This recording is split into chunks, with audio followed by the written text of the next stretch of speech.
Good afternoon. This is Jessica Hamby, and I want to present the case study for the Missing Booster Club funds.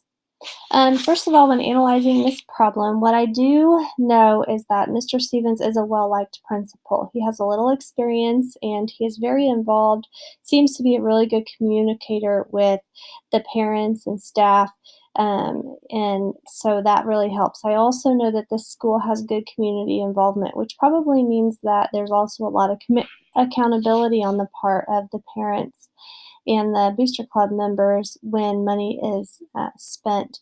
Mr. Stevens also is aware of the $50 bill, and Mrs. Bowman does not realize that. So that gives him a little background to having a plan. We know that Mrs. Bowman has a motive because her daughter does want to go to this, and she has already had a discussion about wanting money from the Booster Club that he has denied. And it seems that Mr. Stevens does follow most safeguard procedures pretty well in, having two people work the gate, two people work the concessions, having the security guard present to help count, things like that. What do I want to know? I want to know, did anyone witness this? What was the time frame of when Mr. Dumas entered the $50 bill and when the game ended? I also want to know the district policies on Booster Club members working gate or concessions, as that seems to be kind of a conflict of interest there. One perspective is it possible that she traded out the 50 for two 20s and a 10? I can see her using that possibly as an excuse, but you still have some money unaccounted for. And where are the torn tickets? If that was the case, I believe that I would have put those in a baggie, and to prove that, at least have that on my side.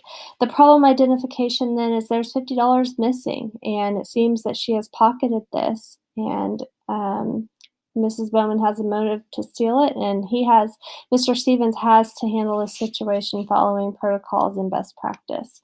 My plan of action in this scenario would be to first, after figuring out that time frame, review any video to look for proof.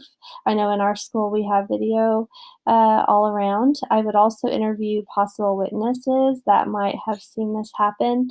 I would call Mrs. Bowman in to be questioned. I would ensure that someone was there with me, whether it be a principal, another principal, someone like the security guard, just having multiple people witness the conversation when we do ask her about these funds.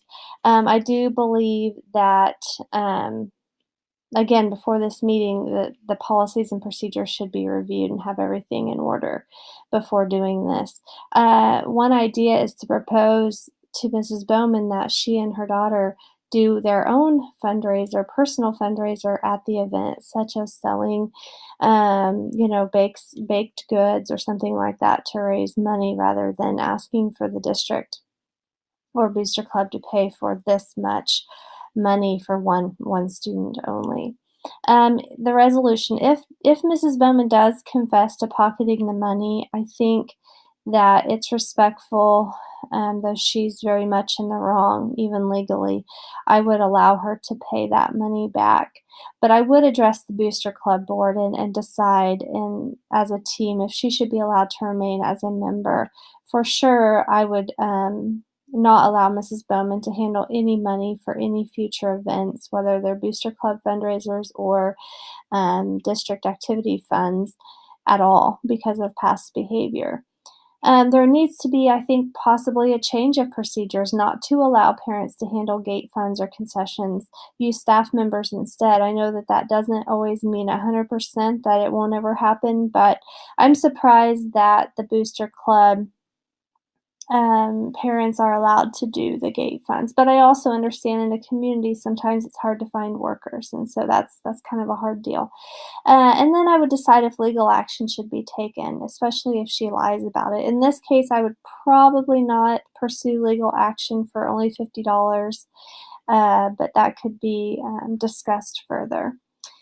When I debrief this, as I think about Mr. Stevens and where I would be in this position, I would feel betrayed by this mom. I would think about the daughter and what we're modeling for her and how she would feel, knowing her mom did this. I do value the money raised by the Booster Club and through activity funds as well, and I want it spent properly, and I would feel very embarrassed. I think just because um, I would feel like it fell back on my shoulders and that I should have been monitoring the gate entry. But it's also difficult to do when you have that much on your plate, managing the students during the game, especially at a game with full capacity like that.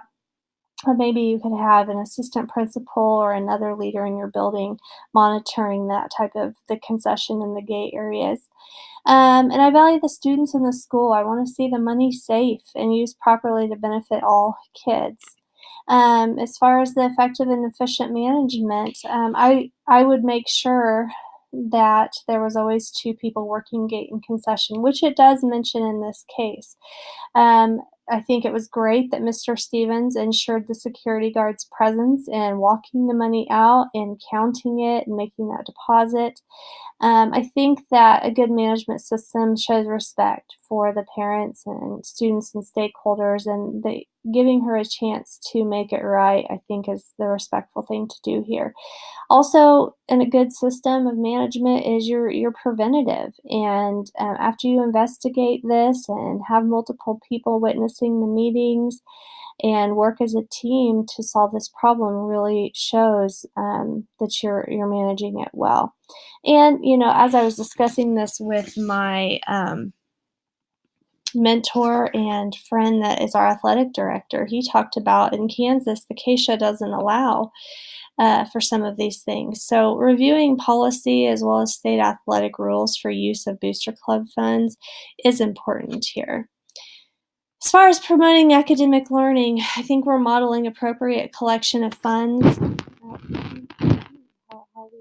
we do it so they can look towards this for their future if they're doing things like this.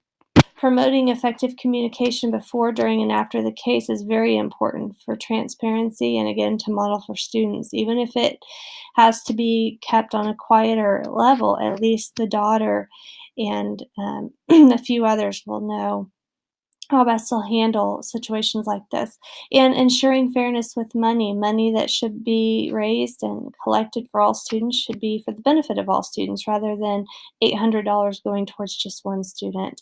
And you're really modeling conflict resolution in a very respectful way. I chose these standards because the promote, model, and establish policies for safe, legal, and ethical use of digital information and technology. I know that we're really looking more towards non-technology type of a situation other than use of the cameras and things like that. I think that the whole case crosses into legal and ethical. Though my initial response is, hey, we need to have consequences and get law enforcement involved. I really believe it doesn't necessarily need to go that far. But the principal must establish a plan of action that models safe, legal, and ethical handling of the issue, and formulate sound school strategies to educational dilemmas. This is something that could and probably will come up again in the future, and so the strategies need to be reviewed to say, hey, this is working for us. This clearly didn't work, and we want to prevent future issues. So I enjoyed this case study. I think it's very real. And I enjoyed the conversations I got to have with administrators on, what they would do to handle this situation too. Thank you.